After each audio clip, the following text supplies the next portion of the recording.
Hi friends, school മീഡിയയിലേക്ക് എല്ലാ കൂട്ടുകാർക്കും ഹൃദ്യമായ സ്വാഗതം. ഇന്ന് നമ്മൾ 10ാം ക്ലാസ്സിലെ രണ്ടാമത്തെ ചാപ്റ്റർ ആരംഭിക്കുകയാണ്. രണ്ടാമത്തെ ചാപ്റ്റർ ഏതാ? വൃത്തങ്ങൾ അല്ലെങ്കിൽ സർക്കിൾസ്. 10ാം ക്ലാസ്സിനെ സംബന്ധിച്ചിടത്തോളം പൊതുപരീക്ഷയിൽ SSLC പരീക്ഷയില് ആദ്യത്തെ 2 പാഠങ്ങൾ വളരെ പ്രധാനപ്പെട്ടതാണ്. ആദ്യത്തെ 2 ചാപ്റ്റേഴ്സ്, സമാന്തര ശ്രേണികള്, വൃത്തങ്ങൾ, അല്ലെ, ഈ 2 ചാപ്റ്റേഴ്സുകളിൽ നിന്നാണ് ഏറ്റവും കൂടുതൽ മാർക്കിന് നമുക്ക് ചോദ്യങ്ങൾ നമുക്ക് പബ്ലിക് എക്സാമിന് ചോദിക്കുന്നത്. അപ്പൊ അതുകൊണ്ട് തന്നെ വളരെ വ്യക്തമായിട്ട് നമ്മൾ ഇതിലെ ആശയങ്ങളൊക്കെ മനസ്സിലാക്കിയിരിക്കണം. നമ്മുടെ സർക്കിൾസ് എന്ന് പറയുന്ന ഈ ചാപ്റ്ററിൽ പ്രധാനമായും 4 ആശയങ്ങളാണുള്ളത്. ഈ 4 ആശയങ്ങൾ വളരെ വ്യക്തമായി പഠിച്ചു വെച്ചാൽ ഇതിലുള്ള എല്ലാ പ്രോബ്ലംസും വളരെ എളുപ്പത്തിൽ ചെയ്യാൻ സാധിക്കും. അതുകൊണ്ട് അത് നന്നായിട്ട് മനസ്സിലാക്കുക. അതിൽ ആദ്യത്തെ പഠിക്കാനുള്ള ഭാഗമാണ് നമ്മൾ ഇന്നത്തെ ക്ലാസ്സിൽ ചർച്ച ചെയ്യുന്നത്. അതിനു മുമ്പ് വൃത്തങ്ങൾ അല്ലെങ്കിൽ സർക്കിൾസ് എന്ന് പറയുന്ന ചാപ്റ്റർ നമ്മൾ 9ാം ക്ലാസ്സിൽ നമ്മൾ പഠിച്ചിട്ടുണ്ട്. വൃത്തങ്ങളുമായി ബന്ധപ്പെട്ട് കുറെ കാര്യങ്ങൾ അറിയാം, അല്ലെ? എന്തൊക്കെയാണ് വൃത്തങ്ങളുമായി ബന്ധപ്പെട്ട ചില ടേംസുകൾ എന്തൊക്കെയാണ് അത് നമ്മൾ ഇവിടെ ഞാൻ എഴുതി വെച്ചിട്ടുണ്ട്. കേന്ദ്രം, ആരം, ഞാണ്, വ്യാസം, അല്ലെ, തുടങ്ങിയവ. അപ്പോ ഒരു വൃത്തം എന്ന് പറഞ്ഞാൽ എന്താണ്? നമുക്കറിയാം, വൃത്തം എന്ന് പറഞ്ഞാൽ വട്ടം, അല്ലെ? വൃത്തം, സർക്കിൾ എന്ന് പറഞ്ഞാൽ എന്താണ് എന്ന ചോദ്യത്തിന് നിർവചനം അനുസരിച്ച് ഇങ്ങനെ പറയാം: ഒരു നിശ്ചിത ബിന്ദുവിൽ നിന്ന് ഒരേ അകലത്തിലുള്ള കുറെ ബിന്ദുക്കളുടെ കൂട്ടത്തിനെയാണ് നമ്മൾ എന്ത് പറയാം? വൃത്തം എന്ന് പറയാം. വൃത്തത്തിന്റെ നിർവചനം അനുസരിച്ച് ഒരു നിശ്ചിത ബിന്ദുവിൽ നിന്ന്, അല്ലെ, ഒരേ അകലത്തിലുള്ള കുറെ ബിന്ദുക്കളുടെ കൂട്ടത്തിനെയാണ് നമ്മള് വൃത്തം എന്ന് പറയുന്നത്. അപ്പൊ ഈ നിശ്ചിത ബിന്ദുവിനെയാണല്ലോ നമ്മൾ കേന്ദ്രം എന്ന് വിളിക്കുക, സെന്റർ. അപ്പൊ നമുക്ക് ഒരു ടേം കിട്ടിയ കേന്ദ്രം അല്ലെങ്കിൽ സെന്റർ എന്ന് പറയുന്നത് എന്താണെന്ന് അറിയാം. ഇനി ഈ കേന്ദ്രത്തിൽ നിന്നും വൃത്തത്തിലെ ഒരു ബിന്ദുവിലേക്കുള്ള ദൂരം, കേന്ദ്രത്തിൽ നിന്നും വൃത്തത്തിലെ ഏതെങ്കിലും ഒരു ബിന്ദു, ഇങ്ങോട്ടോ മാത്രമല്ല, എത്ര വേണമെങ്കിലും വരയ്ക്കാം, അല്ലെ? അപ്പോ ഈ ദൂരത്തിനെയാണ് നമ്മൾ ആരം അല്ലെങ്കിൽ റേഡിയസ് എന്ന് പറയുന്നത്. എന്താണ് ആരം? വൃത്തത്തിന്റെ കേന്ദ്രത്തിൽ നിന്നും വൃത്തത്തിലെ ബിന്ദുവിലേക്കുള്ള ദൂരം, അല്ലെ? ഇതാണ് നമ്മൾ ആരം അല്ലെങ്കിൽ റേഡിയസ്. നമ്മുടെ ദേശീയ പതാകയിലൊക്കെ നീല നിറത്തിലൊരു അശോക ചക്രം ഉണ്ട്, അല്ലെ? ഈ അശോക ചക്രത്തില് ഇതുപോലെ 24 എന്തുണ്ട് എന്ന് പറയാ? ആരക്കാലുകൾ ഉണ്ട് എന്ന് പറയാ. 24 ആരക്കാലുകൾ. അപ്പൊ ഇത് ആരമാണ്, റേഡിയസ്. ഇനി അടുത്ത നോക്കൂ, ഞാൻ. എന്താണ് ഞാൻ അല്ലെങ്കിൽ കോഡ് എന്ന് പറയും? കോഡ് എന്ന് പറഞ്ഞാല് ഈ വൃത്തത്തിലെ ഏതെങ്കിലും 2 ബിന്ദുക്കളെ തമ്മിൽ യോജിപ്പിച്ച് വരയ്ക്കുന്ന വരെയാണ്, അല്ലെങ്കിൽ 2 ബിന്ദുക്കൾ തമ്മിലുള്ള ദൂരം. അപ്പോ എങ്ങനെയാണ്? ഇങ്ങനെ വരയ്ക്കാം, അല്ലെ?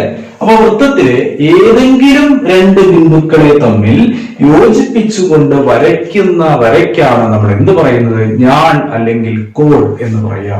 ഇനി അടുത്തതാണ് വ്യാസം, ഡയമീറ്റർ, അല്ലെ? വളരെ പരിചിതമായിട്ടുള്ള ഒരു പദമാണ് വ്യാസം.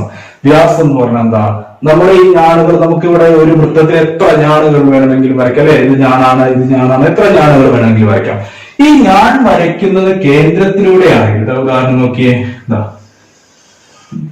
ഞാനെന്ന് പറഞ്ഞാൽ എന്താ? 2 അറ്റങ്ങള്, വൃത്തത്തിലെ 2 ബിന്ദുക്കള് തമ്മിൽ യോജിപ്പിക്കുന്നു. അപ്പൊ ഞാൻ ഈ ബിന്ദുവും തമ്മിൽ യോജിപ്പിച്ച് നേരേഖ ഇതിലൂടെ വരച്ചു. കേന്ദ്രത്തിലൂടെ, സെന്ററിലൂടെയാണ് ഈ വര വരയ്ക്കുന്നത്, അല്ലെ? അപ്പൊ ഈ സെന്ററിലൂടെ പോകുന്ന, ഈ കേന്ദ്രത്തിലൂടെ കടന്നു പോകുന്ന ഈ ഞാണിനാണ് നമ്മൾ എന്ത് പറയുന്നത്? വ്യാസം അല്ലെങ്കിൽ ഡയമീറ്റർ എന്ന് പറയുന്നത്. അപ്പൊ അതിൽ നിന്ന് തന്നെ വ്യാസത്തിന്റെ നീളവുമായി ബന്ധപ്പെട്ട ഒരു കാര്യം നമുക്ക് കിട്ടും. അതായത് ആരത്തിന്റെ ഇരട്ടിയാണ് വ്യാസം, അല്ലെ? ഡയമീറ്റർ എന്ന് പറഞ്ഞാൽ റേഡിയസിന്റെ ഇരട്ടിയാണ് എന്നുള്ളതാണ് കിട്ടുക. അപ്പൊ വൃത്തവുമായി ബന്ധപ്പെട്ട ചില ടേംസ് ജസ്റ്റ് പറഞ്ഞു തന്നെയുള്ളൂ. ഇനി നമ്മൾ പാഠഭാഗത്തിലേക്ക് കിടക്കണം. പാഠഭാഗത്തില് ഞാൻ പറഞ്ഞു പ്രധാനമായും 4 ആശയങ്ങളാണ്. അതില് ആദ്യത്തെ പഠിക്കേണ്ട ഭാഗം ഏതാണ്, നമ്മൾ മനസ്സിലാക്കി വെക്കേണ്ട കാര്യമാണ് ഇനി പറയാൻ പോകുന്നത്. ആദ്യത്തെ ഭാഗമാണ് angle in a semi circle. അർദ്ധവൃത്തത്തിലേക്കാണ്. അർദ്ധവൃത്തം എന്താണെന്ന് നമുക്കറിയാം. അർദ്ധവൃത്തം എന്ന് പറഞ്ഞാൽ എന്താ? വൃത്തത്തിന്റെ പകുതി, അല്ലെ? ഒരു വൃത്തം 2 തുല്യ ഭാഗങ്ങളാക്കി മുറിച്ച് മാറ്റി അത് അർദ്ധവൃത്തമായി. ഓരോന്നും അർദ്ധവൃത്തങ്ങളായി, സെമി സർക്കിൾ. അപ്പൊ ഞാൻ ഇവിടെ ഒരു വ്യാസം വരച്ചിട്ടുണ്ട്. ഈ വ്യാസം വരച്ചു കഴിഞ്ഞാൽ വൃത്തം, ഒരു വ്യാസം വരച്ചു കഴിഞ്ഞാൽ വൃത്തം എന്തായിട്ട് മാറും? രണ്ട് തുല്യ ഭാഗങ്ങളായിട്ട് മാറും. അപ്പൊ ഓരോന്നും അർദ്ധവൃത്തമാണ്, വൃത്തത്തിന്റെ പകുതിയാണ്. ആ അർദ്ധവൃത്തത്തിലെ കോണിന്റെ അളവിന്റെ പ്രത്യേകതയാണ് പഠിക്കുന്നത്. എങ്ങനെയുള്ള കോണാണ് നമ്മൾ വരയ്ക്കുന്നത് എന്ന് നോക്കാം. ഞാനിവിടെ ഒരു വ്യാസം വരച്ചിട്ടുണ്ട്. ഈ വ്യാസം AB എന്നാണ് അതിന്റെ പേര്. വ്യാസത്തിന്റെ പേര് AB വൃത്തത്തിന്റെ വ്യാസമാണ്. AB is the diameter of the circle and C is the center of the circle. കേന്ദ്രം, വൃത്തത്തിന്റെ കേന്ദ്രം എത്രയാണ്? C ആണ് എന്ന് നമ്മൾ മാർക്ക് ചെയ്തിട്ടുണ്ട്. ഇനി ഞാൻ സർക്കിളിലെ ആ വൃത്തത്തിൽ ഒരു പോയിന്റ് മാർക്ക് ചെയ്യാം. P എന്ന് പറയുന്ന ഒരു പോയിന്റ് ഞാൻ മാർക്ക് ചെയ്യണം. ഇപ്പോൾ നോക്കി എവിടെ വേണമെങ്കിലും മാർക്ക് ചെയ്യട്ടോ. അത് സെമി സർക്കിൾ. നമ്മൾ ആദ്യം ഒരു ഡയമീറ്റർ വരച്ചു രണ്ട് സെമി സർക്കിൾ ആയിട്ട് മാറി. അപ്പൊ ഈ സെമി സർക്കിളിന്റെ മുകളിലുള്ള അർദ്ധവൃത്തത്തിൽ ഞാൻ ആ അർദ്ധവൃത്തത്തിൽ ഒരു പോയിന്റ് മാർക്ക് ചെയ്യും. എവിടെ വേണമെങ്കിലും ആവാം. ഞാൻ ഇവിടെ ആയിട്ട് എന്ത് ചെയ്യാണ്? P എന്ന് പറയുന്ന ഒരു പോയിന്റ് മാർക്ക് ചെയ്യാണ്, അല്ലെ? അപ്പോ C കേന്ദ്രമായ വൃത്തത്തിന്റെ വ്യാസമാണ് AB, അല്ലെ? അപ്പോ ഈ അർദ്ധവൃത്തത്തില് ഞാൻ P എന്ന് പറയുന്ന ഒരു പോയിന്റ് മാർക്ക് ചെയ്യാണ്. P എന്ന ബിന്ദു അർദ്ധവൃത്തത്തിലെ ബിന്ദുവാണ്. ഇത് ചെയ്യുന്നത് എയും ബിയും പിയുമായിട്ട് യോജിപ്പിക്കുകയാണ്. എയും ബി എന്ന് പറഞ്ഞാൽ എന്താ? വ്യാസത്തിന്റെ അറ്റങ്ങൾ, അല്ലെ? End points of the diameter. വ്യാസത്തിന്റെ അറ്റങ്ങളാണ് എയും ബിയും, അഗ്രബിന്ദുക്കൾ. ഈ എയും ബി എന്ത് ചെയ്യുന്നു എന്ന് പറഞ്ഞത്? ഈ പി എന്ന് പറയുന്ന അർദ്ധവൃത്തത്തിലെ ബിന്ദുവുമായിട്ട് യോജിപ്പിക്കുകയാണ്, അല്ലെ? എയിൽ നിന്ന് പിയിലേക്ക് യോജിപ്പിക്കുന്നു. അതുപോലെ പിയിൽ നിന്ന് ബിയിലേക്ക്, അല്ലെ? പിയും ബിയും, അല്ലെ? അപ്പൊ ഇങ്ങനെ യോജിപ്പിക്കുക. അപ്പൊ നമുക്ക് ഇവിടെ ഒരു കോണ് കിട്ടിയിട്ടുണ്ട്, പുതിയ കോണ്, അല്ലെ? ഈ അർദ്ധവൃത്തത്തില് ഒരു കോണ് കിട്ടിയിട്ടുണ്ട്. ഏതാ കോണ്? കോണിന്റെ പേരെന്താ? APB. APB, angle APB. ഈ കോൺ, അല്ലെ? ഈ കോണിന്റെ പ്രത്യേകതയാണ് നമ്മൾ കണ്ടെത്തുന്നത്. ഈ കോണിന്റെ പ്രത്യേകത കണ്ടെത്തുന്നതാണ് ആദ്യ ഭാഗം എന്ന് പറയുന്നത്. അപ്പോ AB എന്ന് പറയുന്നത് വ്യാസം, ഡയമീറ്റർ ആണ്. അതിന്റെ എൻഡ് പോയിന്റ്സ് ആണ് എയും ബിയും, അതിന്റെ അഗ്രബിന്ദുക്കൾ. ആ അഗ്രബിന്ദുക്കളെ വൃത്തത്തിലെ അർദ്ധവൃത്തത്തിലെ ബിന്ദുവായിട്ടുള്ള പിയുമായിട്ട് നമ്മൾ യോജിപ്പിച്ചു. അപ്പൊ നമുക്കൊരു കോണ് കിട്ടി. ഇനി നമുക്ക് ആ കോണിന്റെ അളവ് കണ്ടെത്തണം. വേറെ ഒന്നും തന്നിട്ടില്ല കേട്ടോ. നമുക്ക് വേറെ ഏതെങ്കിലും ഒരു കോണിന്റെ അളവോ എന്തെങ്കിലും ഇവിടെ തന്നിട്ടുണ്ടോ? ഒന്നുമില്ല. എത്ര കാര്യങ്ങൾ നമുക്ക് അറിയുള്ളൂ. എങ്കിലും നമ്മൾ എന്ത് കണ്ടെത്തേണ്ടിയിരിക്കുന്നു? നമ്മൾ P എന്ന് പറയുന്നത് APB എന്ന് പറയുന്ന ഈ കോണിന്റെ അർദ്ധവൃത്തത്തിലുള്ള ഈ കോണിന്റെ, അതായത് വ്യാസത്തിന്റെ അറ്റങ്ങൾ യോജിപ്പിച്ചപ്പോൾ കിട്ടിയ കോണിന്റെ അളവ് കണ്ടെത്തണം. എങ്ങനെ കണ്ടെത്തും? ഒരു അളവ്, ഒരു കോണിന്റെ പോലും അളവുകൾ എവിടെയെങ്കിലും നമുക്ക് തന്നിട്ടുണ്ടോ? ഇല്ല. പക്ഷെ നമുക്ക് ഈ കോണിന്റെ അളവ് കണ്ടെത്താൻ പറ്റണം, അല്ലെ? അപ്പോ P എന്ന ആംഗിൾ എങ്ങനെ കണ്ടെത്തും നമുക്ക് നോക്കാം, അല്ലെ? അതിനുവേണ്ടി ആദ്യം ചെയ്യുന്നത് PCയുമായിട്ട് യോജിപ്പിക്കുകയാണ്, അല്ലെ? ഒരു തെളിയിക്കാനുള്ള ചോദ്യങ്ങളൊക്കെ നമുക്ക് ചിത്രങ്ങൾ തന്നു കഴിഞ്ഞാൽ നമ്മൾ എന്താ ചെയ്യുക? കുറെ വരകൾ അങ്ങോട്ട് യോജിപ്പിക്കും, അല്ലെ? ഇങ്ങോട്ട് യോജിപ്പിക്കും. ഇതൊക്കെ ചെയ്ത് നമ്മൾ അതിന്റെ പ്രത്യേകതകൾ കണ്ടെത്തും. അങ്ങനെ നമ്മൾ ഓരോ സ്റ്റെപ്പിലൂടെ നമ്മൾ ഉത്തരത്തിൽ എത്തിച്ചേരും. അപ്പൊ ഇവിടെ ആദ്യം ചെയ്യുന്നത് പിയും സിയും യോജിപ്പിക്കുക. C സെന്റർ ആണ്, കേന്ദ്രമാണ്, അല്ലെ? CP നമ്മൾ യോജിപ്പിക്കുക. CP യോജിപ്പിച്ചു, അല്ലെ? CP കണ്ടല്ലോ. ഇനി വൃത്തങ്ങളുമായി ബന്ധപ്പെട്ട് കുറെ കാര്യങ്ങൾ നമുക്കറിയാം. ആ കാര്യങ്ങൾ ഇവിടെ പറയുകയാണ്. വൃത്തങ്ങളുമായി ബന്ധപ്പെട്ട് കുറെ കാര്യങ്ങൾ ഈ ചിത്രത്തില് ബന്ധപ്പെടുത്തിക്കൊണ്ട് നമ്മൾ പറയുകയാണ്. എന്തൊക്കെയാണ്? C എന്ന് പറയുന്നത് വൃത്തത്തിന്റെ കേന്ദ്രമാണ്, അല്ലെ? C is the center of the circle. കേന്ദ്രത്തിൽ നിന്ന് എല്ലാ ഭാഗത്തേക്കും ഒരേ ദൂരായിരിക്കും എന്ന് നമുക്കറിയാം. വൃത്തത്തിന്റെ കേന്ദ്രത്തിൽ നിന്ന്, സെന്റർ എന്ന സർക്കിളിലെ ഏതൊരു പോയിന്റിലേക്കുള്ള ഡിസ്റ്റൻസ് സെയിം ആണ്. അതായത് ഈ ദൂരത്തെ നമ്മൾ എന്താ പറയാ? റേഡിയസ്, ആരം എന്നല്ലേ പറയാ. വൃത്തത്തിന്റെ കേന്ദ്രത്തിൽ നിന്ന് വൃത്തത്തിലെ ബിന്ദുവിലേക്കുള്ള ദൂരത്തെ നമ്മൾ എന്താ പറയാ? ആരം എന്നാണ് പറയാ. ഏത് ഭാഗത്തേക്ക്, അല്ലെ? അപ്പോ ഈ CA എന്ന് പറയുന്നത് ഒരു റേഡിയസ് ആണ്. ഈ സർക്കിളിന്റെ ഒരു റേഡിയസ് ആണ് CA. വൃത്തത്തിന്റെ ആരമാണ് CA. മറ്റൊരു ആരമാണ് CB, അല്ലെ? CB. മറ്റൊരു ആരമാണ് CP. കണ്ടോ? CA, CB, CP ഇത് മൂന്നും ആരങ്ങളാണെന്ന് പറഞ്ഞാൽ മൂന്നിന്റെ അളവുകൾ തുല്യമാണ് എന്നതിൽ നിന്ന് മനസ്സിലാക്കുന്നുണ്ടല്ലോ. അതാദ്യം എഴുതി വെക്കാം, അല്ലെ? CA, അല്ലെ? CA is equal to CP is equal to CB അല്ലെ. CA, CP അതുപോലെ CB എന്ന് പറയുന്ന മൂന്ന് വരകളും വൃത്തത്തിന്റെ ആരങ്ങളാണ്. CA, CP, CB are the radii of this circle. റേഡിയസുകളാണ്, ആരങ്ങളാണ്. അപ്പൊ നമ്മൾ ഇത് മൂന്നും തുല്യമാണ് എന്ന് കിട്ടുന്നു. ഇനി നമ്മൾ എന്തൊക്കെയാണ് എന്ന് മനസ്സിലാക്കേണ്ടത്? ഇവിടെ നമ്മളായിട്ട് ചെയ്ത കാര്യം എന്താ? CP യോജിപ്പിച്ചിട്ടുണ്ട് അല്ലെ. CP നമ്മൾ തെളിയിക്കാൻ വേണ്ടിയിട്ട് നമ്മൾ CP യോജിപ്പിച്ചിട്ടുണ്ട്. CP യോജിപ്പിച്ചപ്പോൾ നമുക്ക് രണ്ട് ട്രയാങ്കിൾ അവിടെ കിട്ടിയിട്ടുണ്ട് അല്ലെ. CP എന്ന് പറയുന്ന വര വരച്ചപ്പോ ഇവിടെ രണ്ട് ത്രികോണങ്ങളാണ് കിട്ടിയത്. ആദ്യം ഇവിടെ APB എന്ന് പറയുന്ന ഒരു ത്രികോണം മാത്രമേ ഉണ്ടായിട്ടുള്ളൂ. നമ്മൾ CP വരച്ചപ്പോൾ നമുക്ക് രണ്ട് ത്രികോണങ്ങളാണ് ഇവിടെ കിട്ടിയിട്ടുള്ളത്. ആദ്യത്തെ ത്രികോണം നോക്കൂ. ഈ ത്രികോണത്തിൽ അല്ലെ, ആദ്യത്തെ ത്രികോണം CAP എന്ന് പറയുന്ന ആദ്യത്തെ ത്രികോണത്തിൽ CAയും CPയും വശങ്ങളല്ലേ അല്ലെ. ഇതും ഇതിന്റെ വശങ്ങളല്ലേ. ആ രണ്ട് വശങ്ങളും തുല്യമാണല്ലോ. CA ആരമാണ്, CP ആരമാണ്, രണ്ട് റേഡിയസുകളാണ്. അപ്പൊ CAയും CPയും നമുക്ക് തുല്യമാണ് എന്ന് നമുക്ക് അറിയാം. CA സമം CP ആണ്. ഇതൊന്ന് കിട്ടും, C ഭാഗം അല്ലെ. CA സമം CP. അപ്പൊ ഒരു ത്രികോണത്തില് രണ്ട് വശങ്ങൾ തുല്യമാകുമ്പോ എന്തായിരിക്കും അതിന്റെ പ്രത്യേകത? ഒരു ത്രികോണത്തിലെ രണ്ട് വശങ്ങൾ തുല്യമാണെങ്കിൽ നമ്മൾ ആ ത്രികോണത്തിന് ഒരു പേര് വിളിക്കും. എന്താ വിളിക്കുക? നമ്മൾ 8ാം ക്ലാസ്സിൽ വ്യക്തമായിട്ട് അത് പഠിച്ചിട്ടുണ്ട് അല്ലെ. ഫസ്റ്റ് ചാപ്റ്റർ തന്നെ നമ്മൾ പഠിച്ചിട്ടുണ്ട്. CA is equal to CP. രണ്ട് വശങ്ങൾ ഇവിടെ തുല്യമാണ്. ഒരു ത്രികോണത്തിന്റെ രണ്ട് വശങ്ങൾ മാത്രം തുല്യമാണെങ്കിൽ നമ്മൾ അതിനെ സമപാർശ്വ ത്രികോണം എന്നാണ് വിളിക്കുക. എന്താ വിളിക്കുക? സമപാർശ്വ ത്രികോണം, ഐസോസിലസ് ട്രയാങ്കിൾ എന്ന് പറയും അല്ലെ. Isosceles triangle. അപ്പൊ രണ്ട് വശങ്ങൾ തുല്യം, ഇത് ഐസോസിലസ് ട്രയാങ്കിൾ ആണ്. ഐസോസിലസ് ട്രയാങ്കിളിന് മറ്റൊരു പ്രത്യേകത ഉണ്ട്. എന്താണ്? ഈ രണ്ട് വശങ്ങൾ തുല്യമാകുമ്പോഴേ തുല്യമായ വശങ്ങളുടെ എതിരെയുള്ള കോണുകളും തുല്യമായിരിക്കും. തുല്യമായ വശങ്ങളുണ്ടല്ലോ, ആ തുല്യമായ വശങ്ങളുടെ എതിരെ കിടക്കുന്ന ഓപ്പോസിറ്റ് ആംഗിൾസ്, എതിരെ കിടക്കുന്ന കോണുകൾ തുല്യമായിരിക്കും. അതായത് ഈ രണ്ട് വശം തുല്യമാണ് നമ്മൾ പഠിച്ചില്ലേ. CAയും CPയും ഇത് രണ്ടും തുല്യം. അപ്പൊ അതിനെതിരെയുള്ള കോണുകൾ തുല്യാവില്ലേ? ഇതിന്റെ എതിരെയുള്ള കോണാണ് ഇത്, ഈ വശത്തിന്റെ എതിരെയുള്ള കോണാണ് ഇത് അല്ലേ. അപ്പോ തുല്യമായ വശങ്ങൾക്കെതിരെയുള്ള ഈ രണ്ട് കോണുകളുടെയും അളവുകൾ തുല്യമാണ്. അപ്പൊ ഞാൻ ഇത്രേ ചെയ്യുന്നുള്ളൂ. ഞാൻ ഇവിടെ X ഡിഗ്രി, നമുക്ക് അറിയില്ലല്ലോ, ഒരു കോണും നമുക്കറിയില്ല. അപ്പൊ ഞാൻ ആ കോൺ എന്ത് ചെയ്യാണ്, X ഡിഗ്രി ആണെന്ന് വിചാരിക്കുകയാണ്.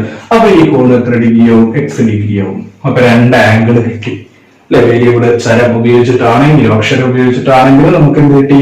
രണ്ട് കോണുകൾ X കിട്ടിയിട്ടുണ്ട്. രണ്ടും തുല്യമാണെന്ന് കിട്ടിയിട്ടുണ്ട്. ഇനി നമ്മുടെ രണ്ടാമത്തെ ത്രികോണം എടുക്കും.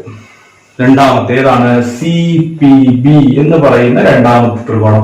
അതിലും ഈ പറഞ്ഞ പ്രത്യേകതകളെല്ലാം ഉണ്ട്. നിങ്ങളൊന്ന് ആലോചിച്ച് നോക്കിയേ, കിട്ടില്ലേ? അതായത് CPയും CBയും ആണ് ഇവിടെ തുല്യം അല്ലെ. CPയും CBയും രണ്ടും ആരങ്ങളല്ലേ. CP സമം CB ഇവിടുന്ന് കിട്ടുന്നില്ലേ, ഈ രണ്ടെണ്ണം കണ്ടില്ലേ. CP സമം CB എന്ന് നമുക്ക് കിട്ടുന്നുണ്ട്. രണ്ടു വശങ്ങൾ തുല്യമാണെങ്കിൽ അതിനെ നമ്മൾ എന്ത് പറയും? സമപാർശ്വ ത്രികോണം അല്ലെങ്കിൽ ഐസോസിലസ് ട്രയാങ്കിൾ എന്ന് പറയും. ഐസോസിലസ് ട്രയാങ്കിളിന്റെ പ്രത്യേകത എന്താ? തുല്യമായ രണ്ട് വശങ്ങൾക്കെതിരെയുള്ള അല്ലെ, തുല്യമായ വശങ്ങൾക്കെതിരെയുള്ള കോണുകൾ തുല്യമായിരിക്കും. The angles opposite to the equal sides are equal അല്ലെ, സെയിം. അപ്പോ ഇവിടെ തുല്യമായ രണ്ട് വശങ്ങൾ അതിനെതിരെയുള്ള കോണുകൾ തുല്യം. അപ്പൊ ഇതിന്റെ എതിരെയുള്ള കോണാണ് ഇവിടെ, ഇതിന്റെ എതിരെയുള്ള കോണാണ് ഇവിടെ. ഈ രണ്ട് ആംഗിൾസ് നോക്കൂ, രണ്ടും തുല്യമാണല്ലോ അല്ലെ. അപ്പൊ ഞാൻ ഇവിടെ ചെയ്യുന്നത് ഈ കോണ് Y ഡിഗ്രി എടുക്കുകയാണ്. Y ഡിഗ്രി വെറുതെടുക്കണം, നമ്മൾ കൊടുക്കുകയാണ് Y ഡിഗ്രി. അപ്പൊ ഇവിടെ തന്നെയായിരിക്കും Y ഡിഗ്രി ആയിരിക്കും അല്ലെ. അപ്പൊ നമ്മുടെ ലക്ഷ്യം എന്താണ്? നമുക്ക് എന്താ തെളിയിക്കേണ്ടത്? നമുക്ക് ഞാൻ ആദ്യമേ പറഞ്ഞു എന്താ കാണേണ്ടത്? APB എന്ന് പറയുന്ന കോണിന്റെ അളവ് കാണണം. അതാണ് ചെയ്യുന്നത്. അപ്പൊ അതിനിപ്പോ Xും Y ഒക്കെ വെച്ച് കിട്ടിയിട്ടുണ്ട്. ഇവിടെ X, ഇവിടെ X, ഇവിടെ Y, ഇവിടെ Y അല്ലെ. ഇനി വലിയ ട്രയാങ്കിൾ നോക്കാം. ഇതിലുള്ള വലിയ ട്രയാങ്കിൾ ആദ്യത്തേതാ? APB. ഇപ്പൊ നമ്മൾ ഈ രണ്ടെണ്ണം വെച്ചിട്ട് നമ്മുടെ X, Y ഒക്കെ പറഞ്ഞു അല്ലെ. ഇനി APB എന്ന് പറയുന്ന വലിയ ട്രയാങ്കിൾ നോക്കാം. APB അല്ലെ. ആ ട്രയാങ്കിൾ പരിഗണിക്കുക. കൺസിഡർ ട്രയാങ്കിൾ APB അല്ലെ. ഇനി എന്താണ് ത്രികോണത്തിന്റെ കോണുകളുടെ പ്രത്യേകതകൾ അല്ലെ. ഒരു ത്രികോണത്തിന് 3 കോണുകളാണല്ലോ ഉള്ളത്. ആ 3 കോണുകളുടെ പ്രത്യേകത എന്താ? 3 കോണും കൂട്ടിയാൽ എത്ര ഡിഗ്രിയാണ് കിട്ടുന്നത്? 180 ഡിഗ്രി അല്ലെ. ഒരു ത്രികോണത്തിലെ ഏത് ത്രികോണാണെങ്കിലും 3 കോണുകളുടെയും തുക എന്ന് പറയുന്നത് sum of the angles of a triangle is 180 degree അല്ലെ. ഒരു ത്രികോണത്തിലെ കോണുകളുടെ തുക എന്ന് പറയുന്നത് 180 ആണ്. അപ്പൊ ഈ ത്രികോണത്തിലും അങ്ങനെ തന്നെ ആവുമല്ലോ. അപ്പോ APB എന്ന് പറയുന്ന ത്രികോണം, അതിന്റെ കോണുകൾ ഏതൊക്കെ? ഇവിടെ X, ഇവിടെ X, ഇവിടെ എന്താ Y, ഇവിടെ എന്താ രണ്ടും കൂടി വരുന്നത്, അതായത് എക്സും വൈയും, എക്സ് പ്ലസ് വൈ അങ്ങനെയല്ലേ. ഇവിടെ 50ഉം ഇവിടെ 20 ആണെങ്കിൽ 50 + 20 ആകെ 70 എന്നല്ലേ വരിക. അതുപോലെ തന്നെ ഈ ത്രികോണത്തിന്റെ 3 കോണുകൾ നമ്മൾ എടുക്കുകയാണെങ്കിൽ ഏതൊക്കെയാണ്? എക്സ് ഉണ്ട്, വൈ ഉണ്ട്, ഇവിടെ എന്തുണ്ട്? രണ്ടും കൂടി ചേർന്നിട്ട് എക്സ് പ്ലസ് വൈ ഉണ്ട്. അപ്പൊ 3 കോണുകൾ കിട്ടി. ഏതൊക്കെയാണ്?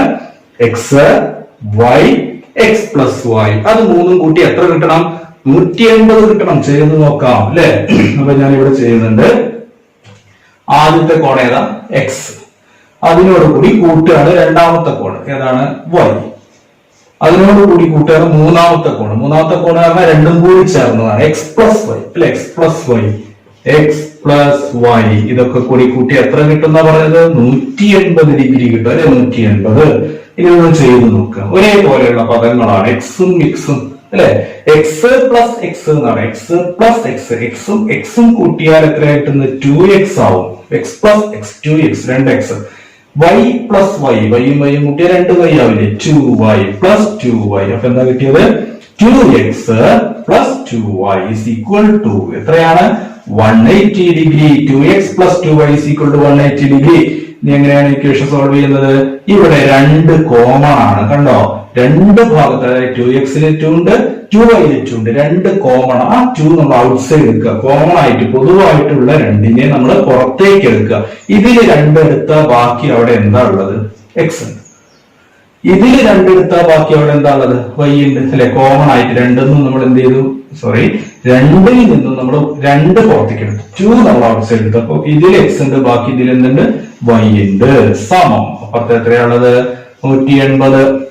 ഇനി എന്താ ചെയ്യാ? ഈ 2 ഉണ്ടല്ലോ സംഖ്യ 2, അതിനെ നമ്മൾ റൈറ്റ് സൈഡിലേക്ക് കൊണ്ടുപോവാ. വലത് ഭാഗത്തേക്ക് പോകുമ്പോൾ എന്താവും? സമത്തിന്റെ അപ്പുറത്തേക്ക് പോവാ. ഇത് എന്താക്കിയ 2 × x + y = 180 ആണ് അല്ലെ. 2 × 2 ഗുണിക്കണം എന്നാണ്. അപ്പൊ ഗുണിക്കാനുള്ള 2 സമത്തിന്റെ അപ്പുറത്തേക്ക് പോകുമ്പോൾ എന്താവും? ഹരിക്കാനാവും. അപ്പൊ നമ്മുടെ എന്താ ആൻസർ കിട്ടുക? x + y മാത്രമേ അവിടെ ഉണ്ടാവുള്ളൂ. 2നെ നമ്മൾ എന്ത് ചെയ്യണം? അപ്പുറത്തേക്ക് കൊണ്ടുപോകണം. അപ്പൊ അവിടെ ഉള്ളത് x + y = അപ്പുറത്ത് എന്തുണ്ട്? 180 ഉണ്ട് അല്ലെ. 180 ഉണ്ട്. ഗുണിക്കാൻ 2 ആണ്. അപ്പുറത്തേക്ക് പോകുമ്പോൾ എന്താവും? ഹരിക്കണം 2/2 അല്ലെ. അപ്പൊ എഴുതി നോക്കുക. x + y = 180/2. 180നെ 2 കൊണ്ട് ഹരിക്കുക. അതായത് 180ന്റെ പകുതി എത്രയാണ് കിട്ടുന്നത്? 90 ആണ് കിട്ടുന്നത്. എത്രയാണ്? 90. അപ്പൊ നമുക്ക് കിട്ടിയ റിസൾട്ട് എന്താ? x + y = 90 degree. x + y = 90 degree. അപ്പൊ ഈ ചിത്രത്തിൽ നോക്കി, ഈ P എന്ന കോണ് നോക്കി, അതായത് APB നമ്മൾ ആദ്യം കാണണം എന്ന് പറഞ്ഞ കോൺ ഏതാ? x + y. ഇത് രണ്ടും ചേർന്നതല്ലേ? x + y, x + y ഇത് രണ്ടും കൂടി കൂട്ടിയത് ആകെ കോണളവ് x + y. അത് എത്രയാണ്? 90 ഡിഗ്രിയാണ്. അപ്പൊ ഇവിടുത്തെ കോൺ എത്ര ഡിഗ്രിയാണ്? 90 ഡിഗ്രിയാണ് എന്നാണ് നമുക്ക് കിട്ടുന്നത്. അപ്പൊ നമ്മൾ എന്താണ് പഠിച്ചത്? ഒരു വൃത്തത്തിന്റെ വ്യാസത്തിന്റെ അറ്റങ്ങൾ അല്ലെ. ഒരു വൃത്തത്തിന്റെ വ്യാസത്തിന്റെ അറ്റങ്ങൾ വൃത്തത്തിലെ ബിന്ദുവുമായി ഉണ്ടാക്കുന്ന കോണിന്റെ അളവ് എത്ര ഡിഗ്രിയാണെന്ന് കിട്ടിക്കഴിഞ്ഞു? 90 ഡിഗ്രിയാണ് എന്ന് കിട്ടിക്കഴിഞ്ഞു. ഇതാണ് നമ്മൾ തെളിയിച്ചത്. ഇതാണ് ആദ്യത്തെ സിദ്ധാന്തം അല്ലെ നമ്മുടെ ഈ പാഠത്തിൽ പഠിക്കുന്നത്. ഒരു വൃത്തത്തിലെ വ്യാസത്തിന്റെ അറ്റങ്ങൾ വൃത്തത്തിലെ ബിന്ദുവുമായി യോജിപ്പിച്ചാൽ കിട്ടുന്ന കോണിന്റെ അളവ് എത്ര ഡിഗ്രിയാണ്? 90 ഡിഗ്രിയാണ്. അതിപ്പോ P എന്ന ബിന്ദു ഇവിടെ വരയ്ക്കണം എന്നില്ലേ? ഇവിടെ വരച്ചാലും ഇങ്ങനെ തന്നെ കിട്ടും. P എന്ന ബിന്ദു ഏത് ഭാഗത്ത്, വൃത്തത്തിലെ ഏത് ഭാഗത്ത് അടയാളപ്പെടുത്തിയാലും നമുക്ക്, ഇനി താഴേക്ക് ആയിക്കോട്ടെ, അത് മർദ്ദവൃത്താണല്ലോ അല്ലെ. അപ്പൊ എങ്ങനെ വരച്ചാലും നമുക്ക് P എന്ന ബിന്ദു എവിടെ മാർക്ക് ചെയ്താലും നമുക്ക് ഈ കോൺ എത്ര ഡിഗ്രിയാണ് കിട്ടുക? 90 ഡിഗ്രിയാണ് കിട്ടുന്നത്. ഒരു വൃത്തത്തിലെ വ്യാസത്തിന്റെ അറ്റങ്ങൾ വൃത്തത്തിലെ ബിന്ദുവുമായി യോജിപ്പിച്ചാൽ കിട്ടുന്ന കോൺ എത്ര ഡിഗ്രിയാണ്? 90 ഡിഗ്രിയാണ്. The angle made by joining the endpoints of the diameter of a circle to the point on the circle is 90 degree അല്ലെങ്കിൽ right angle മട്ടകോൺ ആണ്. The angle made by joining the endpoints of the diameter of a circle to the point on the circle. സർക്കിളിലെ point കേട്ടോ, വൃത്തത്തിലെ ബിന്ദു, സർക്കിളിലെ point ആണ് P. To the point on the circle is 90 degree. ഇതാണ് നമ്മൾ പഠിച്ചിട്ടുള്ളത്. അപ്പോ ഇതേപോലെ നമുക്ക് എത്ര ബിന്ദുക്കൾ അടയാളപ്പെടുത്തിയിട്ട് നമുക്ക് പി എന്ന ബിന്ദു എവിടെ അടയാളപ്പെടുത്തിയിട്ട് നമുക്ക് എന്ത് ചെയ്യാൻ പറ്റും? ഇതേപോലെ അറ്റങ്ങൾ, വ്യാസത്തിന്റെ അറ്റങ്ങൾ എയും ബിയും നമുക്ക് യോജിപ്പിക്കാൻ പറ്റും. ഇവിടെ ആണെങ്കിലും ഇവിടെ ആണെങ്കിലും ഇവിടെ ആണെങ്കിലും ഇവിടെ ആണെങ്കിലും ഒക്കെ പി അടയാളപ്പെടുത്തിയിട്ട് അല്ലെ നമുക്ക് ഓരോ ബിന്ദുക്കളുമായിട്ട് എന്ത് ചെയ്യാൻ പറ്റും? എയും ബിയും ഇങ്ങനെ യോജിപ്പിക്കാൻ പറ്റും. ഈ ചിത്രം കണ്ടല്ലോ, കണ്ടോ? ഈ ചിത്രത്തിലേക്ക് നോക്കൂ, നല്ല ഭംഗിയുണ്ട് അല്ലെ? കുറെ ബിന്ദുക്കൾ അടയാളപ്പെടുത്തിയിട്ട് ആ ബിന്ദുക്കളിലേക്കൊക്കെ എന്ത് ചെയ്തിട്ടുണ്ട്? ആ വ്യാസത്തിന്റെ അറ്റങ്ങള് ഇങ്ങനെ യോജിപ്പിച്ചിട്ടുണ്ട്. അവിടെ മാത്രമല്ല താഴേക്കും ചെയ്തിട്ടുണ്ട് അല്ലെ? അപ്പൊ ഇതെല്ലാം ആ കാണുന്ന കോണുകളൊക്കെ എത്ര ഡിഗ്രിയാ? 90 ഡിഗ്രിയാണ്, 90 ഡിഗ്രിയാണ്. അപ്പൊ ഏത് ചിത്രം കണ്ടാലും ഇങ്ങനെ വന്നാൽ നമ്മൾ മനസ്സിലാക്കണം ഈ കോൺ എത്ര ഡിഗ്രിയാണ്? 90 ഡിഗ്രിയാണ്. ഇതിലൊരു കാര്യം കൂടി പറയട്ടെ. ഇപ്പോ പി എന്ന പോയിന്റ് സർക്കിളിലാണ്, അതായത് വൃത്തത്തിലാണ്. പി എന്ന പോയിന്റ് വൃത്തത്തിലെ ബിന്ദുവാണ് എന്നാണ് ഇപ്പൊ നമ്മൾ ചെയ്തിട്ടുള്ളത്. ഇനി ഞാൻ പി മാർക്ക് ചെയ്യുന്നത് കണ്ടോ, ഇവിടെയാണ് പി മാർക്ക് ചെയ്യുന്നത്, വൃത്തത്തിന്റെ പുറത്ത്, ഔട്ട്സൈഡ് ദ സർക്കിൾ. വൃത്തത്തിന്റെ പുറത്ത് ഞാൻ പി മാർക്ക് ചെയ്യുന്നു. എന്നിട്ട് ഇതുപോലെ ചെയ്യാം. അതായത് എയും ബിയും അല്ലേ വ്യാസത്തിന്റെ അറ്റങ്ങള്, അതിനെ ഞാൻ പിയുമായിട്ട് യോജിപ്പിക്കുകയാണ്. ഇങ്ങനെ യോജിപ്പിക്കാന്ന് വിചാരിച്ചു. ഇങ്ങനെ യോജിപ്പിക്കുകയാണെങ്കിൽ അല്ലെ, ഇങ്ങനെ യോജിപ്പിക്കുകയാണെങ്കിൽ ഈ കോണിന്റെ പ്രത്യേകത എന്തായിരിക്കും? ഇപ്പൊ ഇവിടെ എത്ര ഡിഗ്രിയാണ്? 90. ഈ പോയിന്റ് വൃത്തത്തിന്റെ അപ്പുറത്തേക്ക് പോകുന്തോറും കോണിന്റെ അളവ് കുറഞ്ഞു വരുന്നു, ചുരുങ്ങി അല്ലെ? ഇവിടുന്ന് അങ്ങോട്ട് കുറയാണ്. ഇവിടുന്ന് അങ്ങോട്ട് പോകുമ്പോ കോണ് ഇതിനേക്കാളും കുറയും കുറച്ചും കൂടി അല്ലെ? ഇപ്പൊ ഞാനിവിടെ ഇങ്ങനെ ഒരു കോണ് വരച്ചു അല്ലെ, ഇതാ കുറച്ച് മുകളിലേക്ക് ഇങ്ങനെ ഒരു കോണ് വരച്ചു. അപ്പുറത്തേക്ക് പോകുന്തോറും കോണിന്റെ അളവ് എന്ത് ചെയ്യണം? അപ്പുറത്തേക്ക് പോകുന്തോറും കോണിന്റെ അളവ് എന്ത് ചെയ്യാണ്? കുറഞ്ഞു വരികയാണ്. അപ്പോ ഇത് മനസ്സിലാക്കുക, വ്യാസത്തിന്റെ അറ്റങ്ങൾ വൃത്തത്തിന് പുറത്തുള്ള ബിന്ദുവുമായി യോജിപ്പിച്ചാൽ കിട്ടുന്ന കോണിന്റെ അളവ് 90 ഡിഗ്രിയിലും താഴെയായിരിക്കും, കുറവായിരിക്കും. ഇനി അകത്താണെങ്കിലോ, ഞാൻ പി ഉള്ളിൽ മാർക്ക് ചെയ്യാണ്. അല്ലോ, പി വൃത്തത്തിന്റെ അകത്തെ ഒരു പോയിന്റ് ആയിട്ട് മാർക്ക് ചെയ്യാണ്. അപ്പൊ ഞാൻ ഇങ്ങനെ വരയ്ക്കുകയാണ്. അങ്ങനെ വരയ്ക്കുമ്പോൾ എയും ബിയും അതുമായിട്ട് യോജിപ്പിക്കുകയാണ്. ആ കോണിന്റെ പ്രത്യേകത എന്തായിരിക്കും? ഇവിടുന്ന് താഴോട്ട് പോകുന്നതോറും എന്തായിരിക്കും? ഇപ്പൊ ഇതിന് പറഞ്ഞ പോലെ, അപ്പൊ ഇത് ഉള്ളിലേക്കാണ് വരയ്ക്കണമെങ്കിൽ ഇതിനേക്കാളും കൂടുതലായിരിക്കും ഇവിടെ അല്ലെ? അപ്പോ വൃത്തത്തിന്റെ അകത്തുള്ള ബിന്ദുവുമായി യോജിപ്പിച്ചാൽ കിട്ടുന്ന കോണിന്റെ അളവ് 90 ഡിഗ്രി കൂടുതലായിരിക്കും. അപ്പൊ ഇതാണ് ഈ പാഠത്തിൽ പഠിക്കുന്ന ആദ്യത്തെ ആശയം എന്ന് പറയുന്നത്. വളരെ വ്യക്തമായിട്ട് നിങ്ങൾക്ക് മനസ്സിലായിട്ടുണ്ടാവും. വളരെ നന്നായിട്ട് ശ്രദ്ധിക്കുക. ഒരു വൃത്തത്തിന്റെ വ്യാസത്തിന്റെ അറ്റങ്ങൾ വൃത്തത്തിലെ ബിന്ദുവുമായി യോജിപ്പിച്ചാൽ കിട്ടുന്ന കോണിന്റെ അളവ് 90 ഡിഗ്രിയും വൃത്തത്തിന് പുറത്തുള്ള ബിന്ദുവുമായി യോജിപ്പിച്ചാൽ കിട്ടുന്ന കോണിന്റെ അളവ് 90 ഡിഗ്രിയിൽ കുറവും വൃത്തത്തിനകത്തുള്ള ബിന്ദുവുമായി യോജിപ്പിച്ചാൽ കിട്ടുന്ന കോണിന്റെ അളവ് 90 ഡിഗ്രിയിൽ കൂടുതലുമാണ്. ഇതാണ് നമ്മൾ പഠിച്ചത്. The angle made by joining the endpoints of the diameter of a circle to the point on the circle is 90 degree. To the point outside the circle is less than 90 degree. To the point inside the circle is greater than 90 degree. ഒരു വൃത്തത്തിന്റെ വ്യാസത്തിന്റെ അറ്റങ്ങൾ വൃത്തത്തിലെ ബിന്ദുവുമായി യോജിപ്പിച്ചാൽ കിട്ടുന്ന കോണിന്റെ അളവ് 90 degree. വൃത്തത്തിലാണെങ്കിൽ ഇത്രയുള്ളൂ, വൃത്തത്തിലാണെങ്കിൽ 90 degree, വൃത്തത്തിലാണെങ്കിൽ 90, വൃത്തത്തിന്റെ പുറത്താണെങ്കിൽ 90ൽ താഴെ. അത് മനസ്സിലാക്കിയാൽ മതി. വൃത്തത്തിന്റെ ഉള്ളിലെ ബിന്ദുവാണെങ്കിൽ 90ൽ കൂടുതൽ. അതായത് വ്യാസം, ഡയമീറ്റർ, അതിന്റെ അറ്റങ്ങള് വൃത്തത്തിലെ ബിന്ദുവുമായിട്ട് യോജിപ്പിക്കുമ്പോൾ കിട്ടുന്ന കോണ് വൃത്തത്തിലാണെങ്കിൽ, ആ ബിന്ദു വൃത്തത്തിലാണെങ്കിൽ 90, തിരിച്ചു പറഞ്ഞാൽ 90 ആണെങ്കിൽ എവിടെയായിരിക്കും? വൃത്തത്തിലായിരിക്കും. അപ്പോ വൃത്തത്തിന് പുറത്താണെങ്കിൽ 90ൽ കുറവ്, അല്ലെങ്കിൽ കോണളവ് 90ൽ കുറവാണെങ്കിൽ അത് ആ പോയിന്റ് എവിടെയായിരിക്കും? വൃത്തത്തിന്റെ പുറത്തായിരിക്കും. വൃത്തത്തിന് അകത്തുള്ള പോയിന്റ് ആണെങ്കിൽ 90ൽ കൂടുതൽ എന്ന് പറഞ്ഞാല് കോണളവ് 90ൽ കൂടുതലാണെങ്കിൽ ആ പോയിന്റ് എവിടെയായിരിക്കും? വൃത്തത്തിന്റെ ഉള്ളിൽ. അതായത് വൃത്തത്തിലാണെങ്കിൽ 90, വൃത്തത്തിന്റെ പുറത്താണെങ്കിൽ 90ൽ കുറവ്. വൃത്തത്തിന് അകത്താണെങ്കിൽ 90-ൽ കൂടുതൽ. ഇതാണ് ഈ പാഠത്തിൽ പഠിക്കുന്ന ആദ്യത്തെ ആശയം. ഞാൻ പറഞ്ഞ 4 ആദ്യത്തെ. ഇത് വെച്ചിട്ടാണ് നമ്മൾ ഇനിയുള്ള ചോദ്യങ്ങൾ പരീക്ഷയ്ക്ക് ചോദിക്കാറുണ്ട്. ചില ചോദ്യങ്ങൾ നമുക്കിനി ചെയ്യാം. അടുത്തതായിട്ട് ഒരു ചോദ്യം ഇവിടെ നോക്കിക്കോളൂ. ഒരു ചിത്രം തന്നിട്ടുണ്ട്. ഈ ചിത്രത്തിൽ 3 ത്രികോണങ്ങളാണ് അതിനകത്തുള്ളത്. ചോദ്യം എങ്ങനെയാണ്? ചിത്രത്തിലെ ത്രികോണങ്ങളുടെ താഴത്തെ വശം വ്യാസമായി വൃത്തം വരച്ചാൽ, ചിത്രത്തിലെ ത്രികോണങ്ങളുടെ താഴത്തെ വശം, ഈ കാണുന്ന വരണ്ടല്ലോ, താഴത്തെ വശം വ്യാസമായിട്ട് നമ്മൾ എന്ത് ചെയ്യുക? ഒരു വൃത്തം വരച്ചാൽ മുകളിലെ മൂലകൾ, ഓരോ ത്രികോണത്തിന്റെയും മുകളിലെ മൂലകൾ വൃത്തത്തിലാണോ, വൃത്തത്തിന് പുറത്താണോ, വൃത്തത്തിനുള്ളിലാണോ എന്ന് കണ്ടെത്തി എഴുതുക.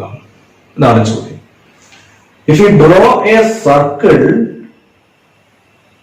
bottom side diameter, if we draw a circle with bottom side as the diameter, check whether the third vertices of these triangles are on the circle, inside the circle or outside the circle. ചിത്രത്തിലെ ത്രികോണത്തിലെ താഴത്തെ side, താഴത്തെ വശം വ്യാസമായിട്ട് നമ്മൾ ഇത് വ്യാസമായിട്ട് ഒരു വൃത്തം വരയ്ക്കുകയാണെങ്കിൽ ഈ 3 പോയിന്റ്സ് എവിടെയായിരിക്കും? സ്ഥാനം എഴുതാനാണ് ചോദ്യം. ഇത്തരത്തിലുള്ള ചോദ്യങ്ങളാണ് ഈ ഭാഗത്ത് നിന്ന് നമുക്ക് കൂടുതൽ ഉണ്ടാവുക. അപ്പൊ ഞാനിവിടെ 2 പേര് AB എന്ന് പറഞ്ഞ 2 പോയിന്റ്സ് കൊടുക്കുകയാണ്. AB ആണ് താഴത്തെ വശം. അപ്പൊ AB വ്യാസമായിട്ട് വൃത്തം വരയ്ക്കുകയാണ്. AB ഡയമീറ്റർ ആയിട്ട് ഒരു വൃത്തം വരയ്ക്കുകയാണ്. അപ്പൊ ഞാനിവിടെ 3 മൂലകളുണ്ടല്ലോ, അതിൽ നമുക്ക് ഒരു പേര് കൊടുക്കാം. ഇവിടെ ഞാൻ P എന്നും, ഇവിടെ Q എന്നും, ഇവിടെ R എന്നും കൊടുക്കുകയാണ്. അപ്പൊ P എവിടെയായിരിക്കും, Q എവിടെയായിരിക്കും, R എവിടെയായിരിക്കും? നമ്മൾ വളരെ വ്യക്തമായിട്ട് പഠിച്ചതാണ്. എന്താണ്? വ്യാസത്തിന്റെ അറ്റങ്ങൾ അല്ലെ? ഇതിപ്പോ വ്യാസം എന്ന് പറഞ്ഞാൽ AB ആണല്ലോ നമ്മൾ എടുക്കുന്നത്. വ്യാസത്തിന്റെ അറ്റങ്ങള് നമ്മൾ യോജിപ്പിച്ചുകൊണ്ട് കോണുകൾ വരച്ചാൽ, ആ കോണുകൾ വൃത്തത്തിലാണെങ്കിൽ 90 ഡിഗ്രിയാണ്, വൃത്തത്തിന്റെ പുറത്താണെങ്കിൽ 90-ൽ കുറവാണ്, വൃത്തത്തിനകത്താണെങ്കിൽ 90-ൽ കൂടുതലാണ് അല്ലെ? അപ്പൊ തിരിച്ചു പറഞ്ഞാല് 90 ഡിഗ്രി ആണെങ്കിൽ ഓൺ ദ സർക്കിൾ ആണ്, വൃത്തത്തിലാണ്. 90-ൽ കുറവാണെങ്കിൽ ഔട്ട്സൈഡ് ദ സർക്കിൾ ആണ്, വൃത്തത്തിന്റെ പുറത്താണ്. 90-ൽ കൂടുതലാണെങ്കിൽ ഇൻസൈഡ് ദ സർക്കിൾ ആണ്, വൃത്തത്തിന്റെ അകത്താണ്. വളരെ എളുപ്പമാണ്. Q എന്ന് പറഞ്ഞാൽ 90 ഡിഗ്രി അല്ലേ? അപ്പൊ Q എന്ന പോയിന്റ് എവിടെ വരിക? Q എന്ന വെർട്ടക്സ് എവിടെയാണ് വരുന്നത്? Q എന്ന മൂല വൃത്തത്തിലായിരിക്കും. 90 ഡിഗ്രി ആയതുകൊണ്ട് വൃത്തത്തിൽ. ഇനി P എന്ന് പറഞ്ഞാൽ 70 ഡിഗ്രിയാണ്. 70 ഡിഗ്രി 90-ൽ കുറവാണ്. കുറവാകുമ്പോ വൃത്തത്തിന്റെ പുറത്ത്. ഇനി R എന്ന പോയിന്റ് 90-ൽ കൂടുതലാണ്, 110 ഡിഗ്രി. അതുകൊണ്ട് അത് എവിടെയാണ് വരിക? ഇൻസൈഡ് ദ സർക്കിൾ, വൃത്തത്തിന്റെ അകത്താണ് ആ പോയിന്റ് വരുന്നത്. ഇങ്ങനെയാണിത് പറയുന്നത്. അടുത്ത ചോദ്യം ഇതാ. ഏതാണ്? ഒരു ചതുർഭുജമാണ് നമുക്ക് തന്നിട്ടുള്ളത് അല്ലെ? ഒരു ചതുർഭുജം, ഒരു ക്വാഡ്രിലേറ്റർ. ഇതിന്റെ 3 ആംഗിൾസ് തന്നിട്ടുണ്ട്, 3 കോണുകൾ അവിടെ തന്നിട്ടുണ്ട്. ഇനി ചോദ്യം ഇതാണ്. അതായത് ഇതിന് നമുക്ക് വികരണങ്ങൾ വരയ്ക്കാം. ഇങ്ങനെയും ഇങ്ങനെയും 2 വികരണങ്ങൾ, ഡയഗണൽസ് നമുക്ക് വരയ്ക്കാൻ പറ്റും. ഇതിന്റെ ഓരോ ഡയഗണൽ വ്യാസമായി, ഓരോ വികരണവും വ്യാസമായി വൃത്തങ്ങൾ വരച്ചാൽ മറ്റ് 2 മൂലകൾ എവിടെയായിരിക്കും?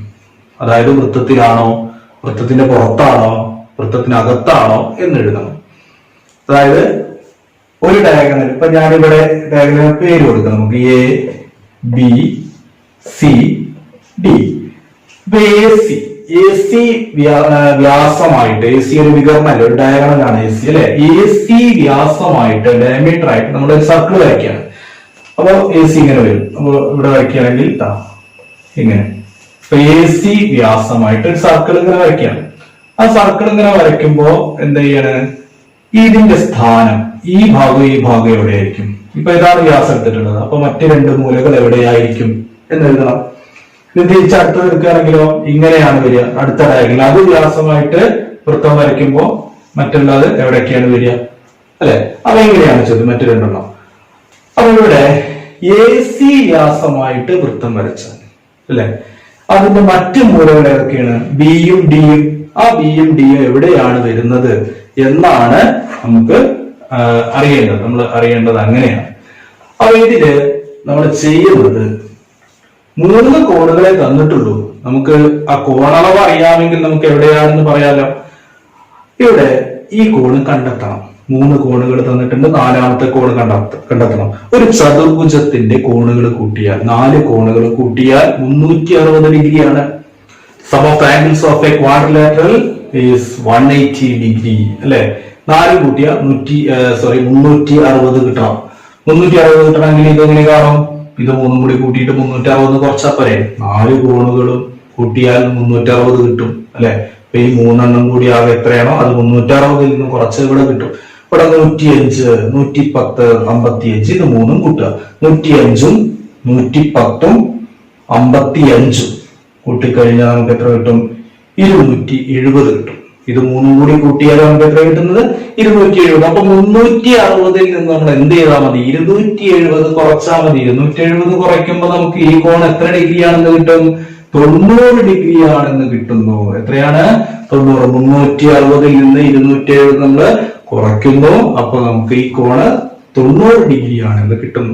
അപ്പൊ നമുക്ക് പറയാം AC വ്യാസമായിട്ട് വരയ്ക്കണം അല്ലെ.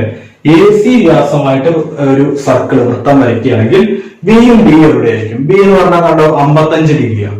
90ൽ കുറവാണ്. 90ൽ കുറവാണെങ്കിൽ എവിടെ വരിക? വൃത്തത്തിന്റെ പുറത്ത്, ഔട്ട്സൈഡ് ദ സർക്കിൾ. അപ്പൊ ബി എവിടെയാണ്? AC വ്യാസമായിട്ട് കേട്ടോ. AC എന്ന വികർണം, AC എന്ന ഡയഗണല് നമ്മൾ ഡയമീറ്റർ ആയിട്ട് ഒരു സർക്കിൾ ഇങ്ങനെ വരയ്ക്കുകയാണെങ്കിൽ ബിയുടെ സ്ഥാനം, ബി എന്ന പോയിന്റ് എവിടെയായിരിക്കും? വൃത്തത്തിന്റെ പുറത്തായിരിക്കും. കാരണം 90ൽ കുറവാണ്. ഡി നോക്കിയേ, 90ആണ്.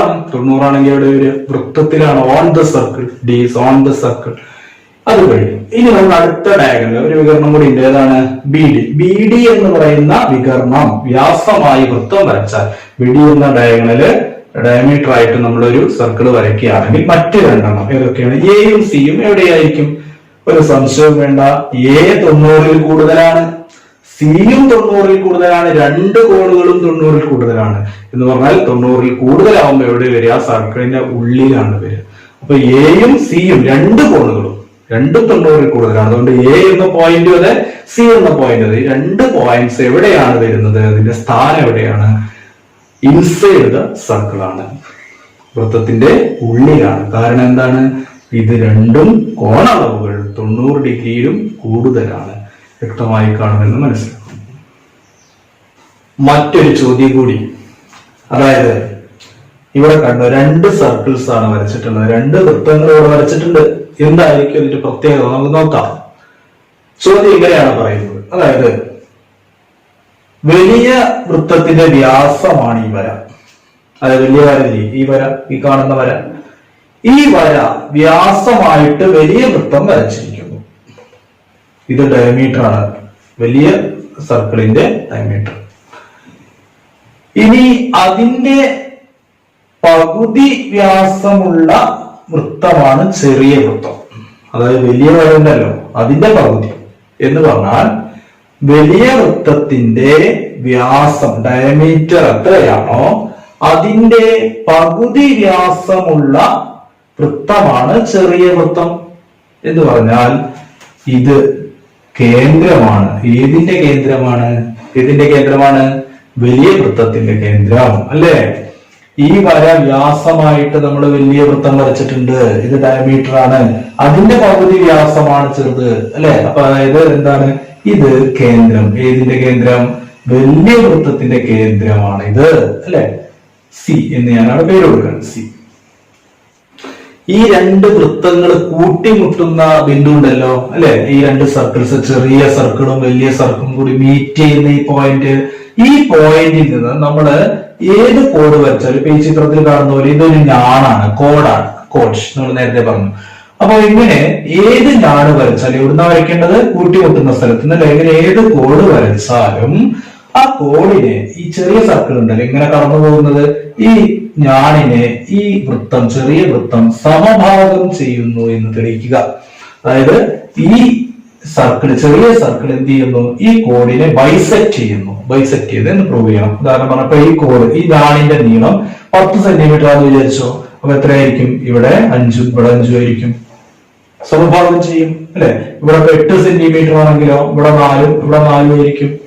അതായത് ഈ ചെറിയ വൃത്തങ്ങനെ മുറിച്ച് കടന്നു പോകുന്ന മധ്യബിന്ദുവിലൂടെയാണ്, അല്ലെങ്കിൽ ഇതിനെ സമഭാഗം ചെയ്യുന്നു, ബൈസെക്ട് ചെയ്യുന്നു എന്നുള്ളതാണ് നമ്മൾ ഇവിടെ തെളിയിക്കേണ്ടത്. എങ്ങനെ തെളിയിക്കും? അപ്പൊ നമ്മൾ പഠിച്ച സിദ്ധാന്തം എന്താ, നമ്മൾ ഉപയോഗിക്കുന്നത് എന്താ, നമുക്ക് അറിയാവുന്ന കാര്യം എന്താ, ഒരു വൃത്തത്തിന്റെ വ്യാസത്തിന്റെ അറ്റങ്ങൾ വൃത്തത്തിലെ ബിന്ദുവുമായി യോജിപ്പിച്ചാൽ കിട്ടുന്ന കോണിന്റെ അളവ് 90 ഡിഗ്രി, വൃത്തത്തിന്റെ പുറത്തുള്ള ബിന്ദുവുമായി യോജിപ്പിച്ചാൽ കിട്ടുന്ന കോണിന്റെ അളവ് 90ൽ കുറവ്, വൃത്തത്തിനകത്തുള്ള ബിന്ദുവുമായി യോജിപ്പിച്ചാൽ കിട്ടുന്ന കോണിന്റെ അളവ് 90ൽ കൂടുതലുമായിരിക്കും.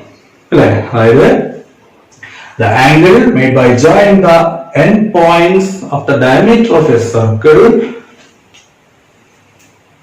to the point on the circle is 90 degree, to the point outside the circle is less than 90 degree, to the point inside the circle is greater than 90 degree. അപ്പൊ അത് നമ്മൾ ഇവിടെ പ്രയോഗിക്കണം. അപ്പൊ ചോദ്യം കാണുമ്പോൾ നമുക്ക് ആ രൂപത്തിലേക്ക് കൊണ്ടുവരാൻ സാധിക്കുമോ എന്നുള്ളത് നമുക്ക് ആലോചിക്കണം, അല്ലെ? അപ്പൊ നമ്മൾ ചെയ്യുന്നത്, ഞാനിവിടെ സി എന്ന സെന്റർ, വലിയ വൃത്തത്തിന്റെ കേന്ദ്രം നമ്മൾ സി എന്ന് അടയാളപ്പെടുത്തിയിട്ടുണ്ട്. അപ്പൊ ഈ വലുതിന്റെ വ്യാസം അല്ല, അതിന് ഞാൻ എ ബി എന്ന് കൊടുക്കുകയാണ്. വലുതിന്റെ വ്യാസം എ ബി ആണ്. അപ്പോ ഇവിടെ ചെയ്യുന്നത്, ഇവിടെ 2 പോയിന്റ്സും കൂടി ഉണ്ട്, അല്ലെ? ചെറിയ വൃത്തത്തിൽ കൂട്ടിമുട്ടുന്ന ബിന്ദു ഇവിടെ. ഞാൻ അവിടെ ഒരു പേര് കൊടുക്കുകയാണ്, ഞാൻ പി എന്നും ഇവിടെ ക്യൂ എന്നും കൊടുക്കുകയാണ്. പി ക്യൂ പേരുകളൊക്കെ കൊടുത്തു. ഇവിടെ ആദ്യം ചെയ്യുന്ന ചില സ്ഥലത്തൊക്കെ യോജിപ്പിക്കാറുണ്ട്. ഏതൊക്കെ ആയിരിക്കും ഇവിടെ യോജിപ്പിക്കേണ്ടി വരിക? കിട്ടിയിട്ടുണ്ടാവോ, അല്ലെ? ഏതൊക്കെയാണ്? പി സി അല്ലെങ്കിൽ സി പി യോജിപ്പിക്കേണ്ടി വരും. പിന്നെ ഏതാ? ബി ക്യൂ യോജിപ്പിക്കണം. 2 വരകളാണ് ഇതിൽ നമ്മൾ വരയ്ക്കേണ്ട ഉത്തരം കിട്ടുന്നതിന് വേണ്ടി. ഞാൻ എന്താ ചെയ്യുന്നത്? സി പി യോജിപ്പിക്കുകയാണ് കേട്ടോ, സി പി. അതുപോലെ പിന്നെ ഏതാ യോജിപ്പിക്കുന്നത്? ബി ക്യൂ യോജിപ്പിക്കുന്നു. കണ്ടല്ലോ, സി പി യോജിപ്പിക്കുന്നു, ബി ക്യൂ യോജിപ്പിക്കുന്നു. അപ്പോ ഇവിടെ പ്രത്യേകത എന്ന് പറയുന്നത്, സി എന്ന് പറയുന്നത് എ ബിയുടെ മധ്യബിന്ദുവാണ്. സി സെന്റർ ആണ്, വൃത്തത്തിന്റെ കേന്ദ്രമാണ്. അതായത് എ ബിയുടെ മധ്യബിന്ദുവാണ് സി, അല്ലെ? അപ്പൊ നമ്മള് 9ാം ക്ലാസ്സിൽ പഠിച്ച ജ്യാമിതീയ അംശതത്വം, ജിയോമെട്രിക്കൽ റേഷ്യോ ഉപയോഗിച്ചുകൊണ്ട് നമ്മൾ ഇത് തെളിയിക്കുകയാണ്. എങ്ങനെയാണ് തെളിയിക്കുന്നത്? അപ്പൊ അവിടെ പ്രത്യേകത എന്താ വെച്ചാല്, ഈ 2 വരകള് സമാന്തരമാണെങ്കിൽ ഇവിടെ മധ്യബിന്ദു ആണെങ്കിൽ ഇവിടെ മധ്യബിന്ദു ആവും. ഇത്രയേ ഉള്ളൂ. വളരെ സിമ്പിൾ ആയിട്ട് പറയാം. ത്രികോണം എങ്ങനെയാണെന്ന് വിചാരിച്ചു. അപ്പൊ അവിടെ വരച്ച ത്രികോണം ഉണ്ടല്ലോ, ഇങ്ങനെ ബി ക്യൂ എന്നുള്ള ഭാഗം താഴത്തേക്ക് വരുന്ന രീതിയിൽ ഇതിങ്ങനെ തിരിച്ചു വെച്ചാൽ, അല്ലെ, ബി ക്യൂ എന്ന ഭാഗം താഴത്തേക്ക് വരികയാണെങ്കിൽ ഇങ്ങനെ ഉണ്ടാവും. അപ്പൊ എ ഇവിടെ ഉണ്ട്, അല്ലെ? എ ഉണ്ട്, സി ഉണ്ട്, ഇവിടെ ബി ഉണ്ട്. എ സി ബി എന്ന് പറയുന്ന ഭാഗം, അങ്ങോട്ട് പി ക്യൂ, ഇങ്ങനെയാണ്. അപ്പോ ഇവിടെ ഈ 2 വരകൾ സമാന്തരമാണെങ്കിൽ എന്താണ്? ഇവിടുത്തെ കോണുകൾ തുല്യമായിരിക്കും. സമാന കോണുകൾ, കറസ്പോണ്ടിങ് ആംഗിൾസ് ആണ്. ഈ 2 വരകൾ സമാന്തരമാണ്. അപ്പൊ സി എന്ന് പറയുന്നത് മിഡ് പോയിന്റ് ആണ്. വിചാരിക്കും എ ബി എന്ന വരയുടെ മിഡ് പോയിന്റ് ആണ് സി. എ ബിയുടെ മധ്യബിന്ദുവാണ് ഏത്? സി. അങ്ങനെയാണ് ഇതിന് സമാന്തരമായിട്ടൊരു വര ഇതിൽ കൂടെ വരയ്ക്കുകയാണെങ്കിൽ പി എന്തായിരിക്കും? ഇതിന്റെ മധ്യബിന്ദു തന്നെയായിരിക്കും. അതായത് ബി ക്യൂവിന്, അതായത് പാദത്തിന്, ബേസിന് പാരലൽ ആയിട്ട് നമ്മൾ സി പി വരയ്ക്കുകയാണെങ്കിൽ സി മധ്യബിന്ദു ആണെങ്കിൽ പി എന്തായിരിക്കും? മധ്യബിന്ദു ആയിരിക്കും. അതാണ്. അപ്പൊ ഇവിടെ എങ്ങനെ കണ്ടെത്തുക? നമ്മൾ പഠിച്ച ആശയം ഒന്നുണ്ട്, അല്ലെ? നേരത്തെ പറഞ്ഞ 90 ഡിഗ്രി അർദ്ധവൃത്തത്തിലേക്കാണ്. അതെങ്ങനെയാണ് ഈ കണ്ടെത്തുക? അപ്പൊ ഈ ചിത്രം കാണുമ്പോൾ നമുക്ക് ഓർമ്മ വരണം, എ സി ചെറിയ വൃത്തത്തിന്റെ വ്യാസമാണ്. എ സി എന്ന് പറയുന്നത് ചെറിയ വൃത്തത്തിന്റെ വ്യാസമാണ്. ആ വ്യാസത്തിന്റെ അറ്റങ്ങള് പിയുമായി യോജിപ്പിക്കുമ്പോൾ അവിടെ ഒരു കോൺ കിട്ടുന്നില്ലേ? ഈ കോൺ എത്ര ഡിഗ്രിയാ? 90 ഡിഗ്രിയാണ്. നമുക്ക് ചിത്രം കണ്ടാൽ വേഗം മനസ്സിലാവും, അല്ലെ? ഇനി വലിയ വൃത്തം എടുക്കുക, വലിയ സർക്കിൾ. വലിയ സർക്കിളിൽ എ ബി ആണ് ഡയമീറ്റർ, എ ബി ആണ് അതിന്റെ വ്യാസം. ആ വ്യാസത്തിന്റെ അറ്റങ്ങൾ എന്ത് ചെയ്തു? ക്യൂവുമായിട്ട് യോജിപ്പിച്ചിട്ടുണ്ട്. അപ്പൊ ഈ കോൺ എത്ര ഡിഗ്രിയാ? 90 ഡിഗ്രിയാണ്. കണ്ടോ? ഇവിടെയും 90, ഇവിടെയും 90. സമാന കോണുകൾ തുല്യമാവുമ്പോൾ സമാന്തരമാവുക, അല്ലെ? അപ്പോ ഇവിടെയും 90, ഇവിടെയും 90. അപ്പോ സമാന്തരാണ്. ഏതൊക്കെ സമാന്തരം? ഈ സി പിയും ബി ക്യൂവും സമാന്തരാണ്. സി പി എന്ന വരയും ബി ക്യൂ എന്ന വരയും സമാന്തരമാണ് എന്ന് കിട്ടുന്നു. സി പി സമാന്തരം ബി ക്യൂ എന്നാണ് ഇവിടെ നിന്ന് നമുക്ക് കിട്ടുന്നത്. കാരണം എന്താ? സമാന കോണുകൾ, ഈ ഭാഗം കോൺ. മറ്റു കോണുകൾ നോക്കുകയാണെങ്കിൽ ഇപ്പൊ എ എന്ന കോൺ നോക്കൂ, 2 ത്രികോണത്തിലും എ എന്ന ചെറിയ ഈ ത്രികോണത്തിലുണ്ട്, വലിയ ത്രികോണത്തിലും എ എന്ന കോണുണ്ട്. അപ്പൊ ഇത് 2 കോണുകൾ ഇപ്പോൾ നോക്കി, ഇവിടെ 90, ഇവിടെ 90. ഇനി എ എന്നുള്ള കോണത്തെ വലുതിലും ചെറുതിലും എ ഉണ്ട്. അപ്പൊ മൂന്നാമത്തെ കോൺ ഇതല്ലേ, ഇതും തുല്യമാവും. സംശയമില്ല. രണ്ട് കോണ് തുല്യമാണെങ്കിൽ മൂന്നാമത്തെ കോണും തുല്യമാണല്ലോ. കൂട്ടിയാൽ 180 കിട്ടണം എന്നുള്ളത് കൊണ്ട് രണ്ട് ത്രികോണങ്ങളില് രണ്ട് കോണുകൾ തുല്യമാണെങ്കിൽ എന്താണ്, മൂന്നാമത്തെ കോണും തുല്യമായിരിക്കും. അപ്പോ ഇത് സമാന കോണുകൾ കണ്ടോ, ഒരേ അളവിൽ വരുന്നത്. അപ്പോ ഇങ്ങനെ സമാന കോണുകൾ ആയതുകൊണ്ട് ഈ രണ്ട് വരയും സമാന്തരമായിരിക്കും, പാരലൽ ആയിരിക്കും. അപ്പോ സി പി എന്ന വര ബി ക്യു എന്ന് പറയുന്ന വരയ്ക്ക് പാരലലാണ്, സമാന്തരമാണ് എന്നാണ് ഇവിടുന്ന് കിട്ടുന്നത്. അപ്പൊ സമാന്തരമാണ് എന്ന് പറഞ്ഞാൽ അപ്പോ സി എന്നത് മിഡ് പോയിന്റ് ആണ്. സി എന്ന് പറയുന്നത് മധ്യബിന്ദുവാണ്. ഇതിന്റെ എ ബിയുടെ മധ്യബിന്ദുവാണ് സി. അങ്ങനെയെങ്കിൽ പി എന്തായിരിക്കും, മധ്യബിന്ദുവാണ്. ഇവിടെ മധ്യബിന്ദുവാണ്. മാത്രമല്ല ഇതിന് സമാന്തരമായിട്ട് ഈ താഴത്തെ വരയ്ക്ക് ബി ക്യൂവിന് സമാന്തരമായിട്ടാണ്, പാരലലായിട്ടാണ് വര വരച്ചിട്ടുള്ളത്. അതുകൊണ്ട് ഈ പി എന്ന് പറയുന്നത് ഏതിന്റെ മധ്യബിന്ദു, എ ക്യൂവിന്റെ മധ്യബിന്ദു. എ ക്യൂ എന്ന് പറഞ്ഞാൽ ഈ ഞാനല്ലേ, ഞാനിന്റെ മധ്യബിന്ദു പറഞ്ഞത് പകുതിയാവുന്നതിന്റെ അർത്ഥം അല്ലെ. പി മധ്യബിന്ദുവാണ് പറഞ്ഞാല് എ പിയും ക്യു പിയും തുല്യം അല്ലെ. അതിന്റെ അർത്ഥം സമഭാഗം ചെയ്യുന്നു, ബൈസെക്ട് ചെയ്യുന്നു. ഇത് കോഡാണ്, ഞാനാണ്, വൃത്തത്തിന്റെ ഞാനാണ്. അപ്പൊ ഈ ചെറിയ വൃത്തം എന്ത് ചെയ്യുന്നുണ്ട്, ഈ കോഡിനെ എന്ത് ചെയ്യുന്നു, സമഭാഗം ചെയ്യുന്നു എന്നാണ് നമുക്ക് കിട്ടുന്നത്. അപ്പൊ ഇതാണ് ആദ്യത്തെ ഭാഗം. നമുക്ക് പഠിക്കാനുള്ള വൃത്തങ്ങൾ എന്ന് പറയുന്ന ചാപ്റ്ററിലെ ആദ്യത്തെ ഭാഗം. അപ്പൊ ഈ ആശയം മനസ്സിലാക്കുക. നമ്മൾ ഈ ആശയം നമുക്ക് തരുന്ന ചോദ്യങ്ങളിൽ നമ്മൾ ഉപയോഗിക്കാൻ പഠിക്കുക. അങ്ങനെയാണെങ്കിൽ നമുക്ക് ഈ പാഠം വളരെ ഈസിയോ, തെളിയിക്കാനുള്ള ചോദ്യങ്ങൾക്കൊന്നും യാതൊരു ബുദ്ധിമുട്ടുണ്ടാവില്ല. നന്നായിട്ട് ചെയ്ത് പഠിക്കുക, മാക്സിമം നമ്മൾ ചെയ്ത് പഠിക്കുക. ടെക്സ്റ്റ് ബുക്കിലെ 42ാമത്തെ പേജിലെ ചോദ്യങ്ങളാണ് ഇപ്പൊ നമ്മള് ഇവിടെ ചെയ്തിട്ടുള്ളവ. അപ്പോ ഇത് വ്യക്തമായിട്ട് മനസ്സിലാക്കിയിട്ടുണ്ട് എന്ന് വിചാരിക്കുന്നു. ഇവ എന്ത് ചെയ്യണം, ടെക്സ്റ്റ് നോക്കിയിട്ട്, ആ ചോദ്യങ്ങൾ നോക്കിയിട്ട് നിങ്ങളൊന്ന് ചെയ്തു നോക്കുക, ചെയ്തു പഠിക്കുക.